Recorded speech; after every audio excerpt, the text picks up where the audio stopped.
So yesterday, we broke down the 3 Epstein emails that had been released in the morning.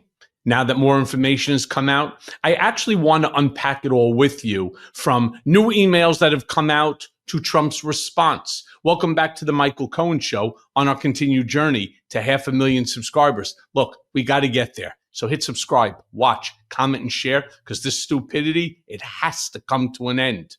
Yesterday was a huge day. Epstein emails, Representative Adlita Grijalva sworn in as what she now was the 218th vote needed for the discharge petition, as well as the government reopening. Now, after the emails were released yesterday, this was Trump's response on Truth Social. Let me show you what he had to say. Democrats are trying to bring up the Jeffrey Epstein hoax again because they'll do anything at all to deflect on how badly they've done on the shutdown and so many other subjects. Only a very bad or stupid Republican would fall into that trap. Democrats cost our country $1.5 trillion with their recent antics of viciously closing our country, while at the same time putting many at risk, and they should pay a fair price. There should be no deflections to Epstein or anything else, and any Republicans involved should be focused only on opening up our country and fixing the massive damage caused by the Democrats. You know, a lot gets said in that sort of a post in terms of what's really going on. In fact, my Substack of this morning, Panic writes its own confession. Trump and his allies may slow the release, but they cannot stop it. The Epstein files will surface, holding the powerful accountable and demanding justice for the victims. Then, while signing the bill to reopen the government, Trump refused to take any questions, not surprisingly, regarding Epstein. Play the clip. Mr. President, can you respond to these Epstein emails that were released today? Well done, Mr. President. Great job.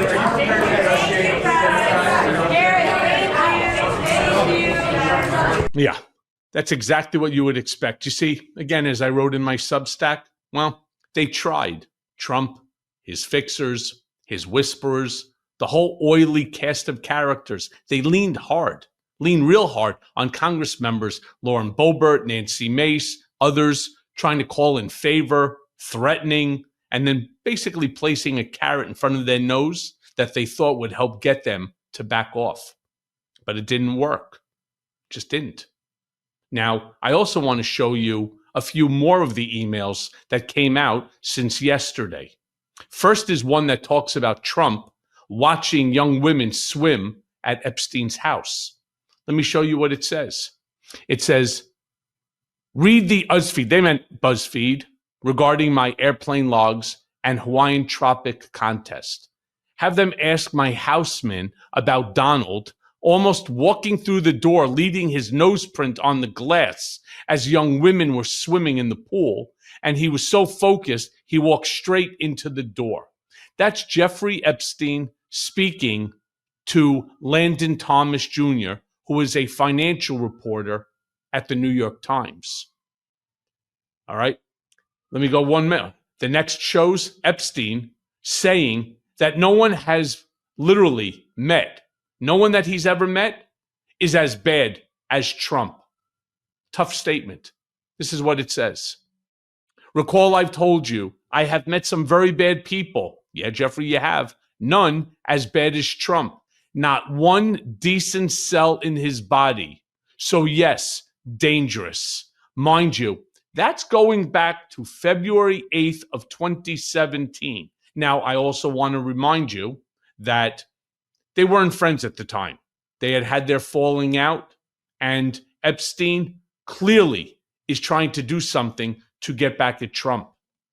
Now, in the third email, Epstein says Trump is dumb and blames everyone around him. Let me show you what he says in that email. In it, it says, your world does not understand how dumb he really is. He will blame everyone around him for bad results. Gary Cohen in good place. Gary Cohen was the former president of Goldman Sachs and then took a job in the White House, as is Jared. All others not long for this world. Interesting argument whether using WhatsApp is obstruction of justice, deletes after sending. You see, this comes again in 2017 when question is presented, how guilty is Donald? Of cruelty, surely, of gross ignorance, surely, of being utterly without the intellect, temperament for jobs, surely, of being overline on family profiting, very likely, of gross disregard for appearances, almost surely, of Russians having financial leverage, less clear, of Russians helping in election with complicity, of his campaign, plausible, but not certain. Strikes me if you work for Donald, you don't freelance, so he's guilty of whatever his campaign did. Do you agree with the foregoing? I already told you what Epstein's responses are.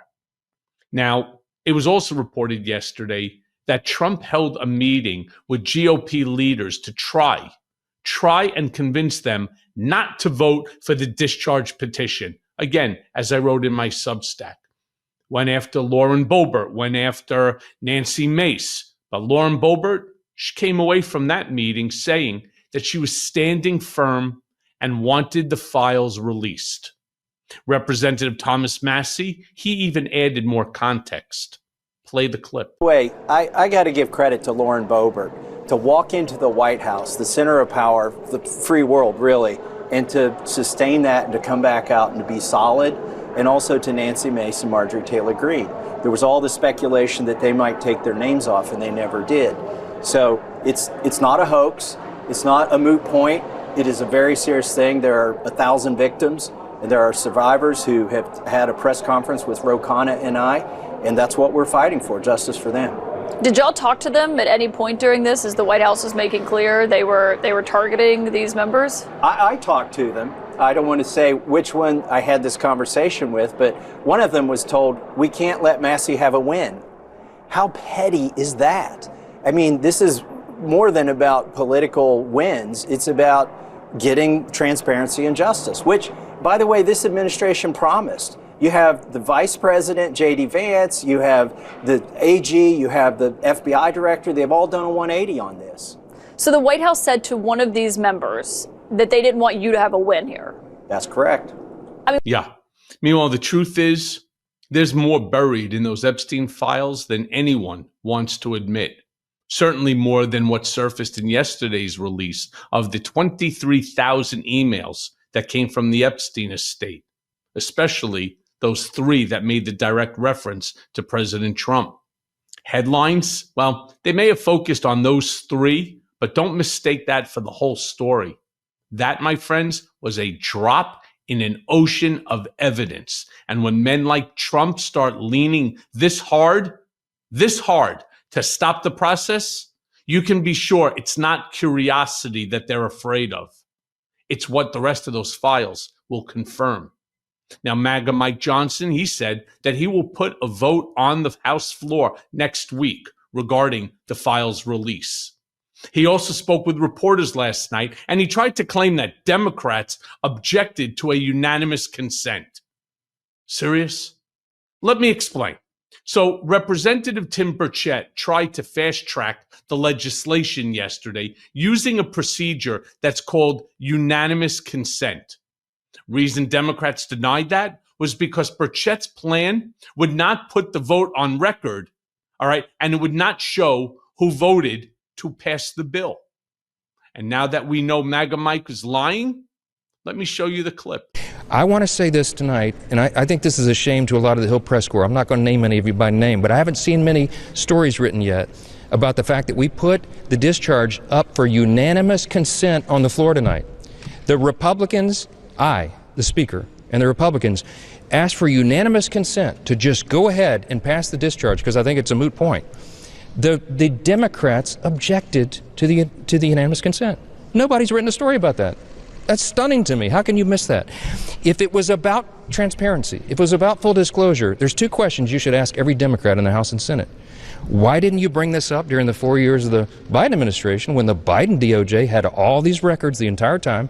Nobody ever said a word about it. They didn't care. Now it's the biggest thing in the world. Didn't matter at all when Joe Biden had the files. And secondly, if they're for transparency, and they really want all this to be out, and there's such this urgency, then why did they vote down the unanimous consent to pass the discharge petition tonight?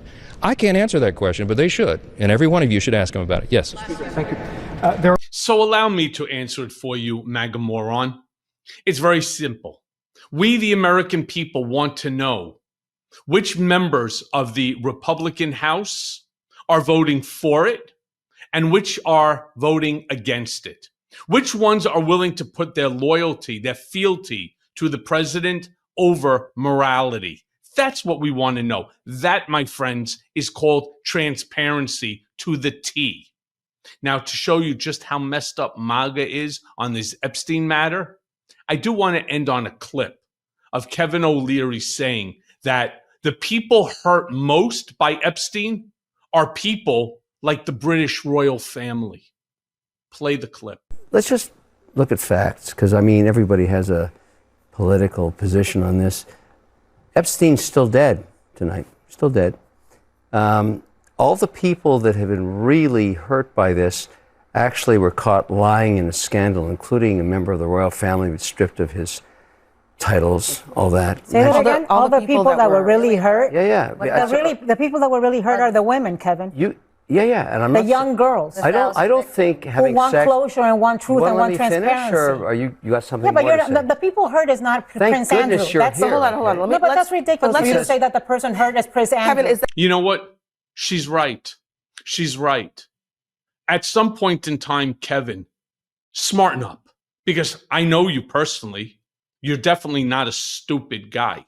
And I know you're trying to figure out some angle here that's going to get you invited back to the Oval Office or to have Trump pick up, his private cell number for you. Because let me be clear.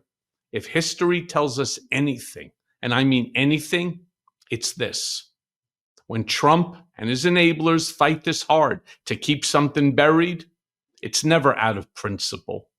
It's because the truth, once it sees daylight, will burn straight through the myth that he and his enablers have spent their lifetime selling. And this time, Blaze won't stop at the myth. It's going to torch the man behind it. Rest assured, because not one of us are going to sit still and allow them to continue to stall the release of this file. Let's see what happens with the Senate. Let's see what happens when Trump is forced to sign the declaration demanding Pam Bondi and the DOJ turn over the file in its entirety, unredacted, to Congress. Let's see.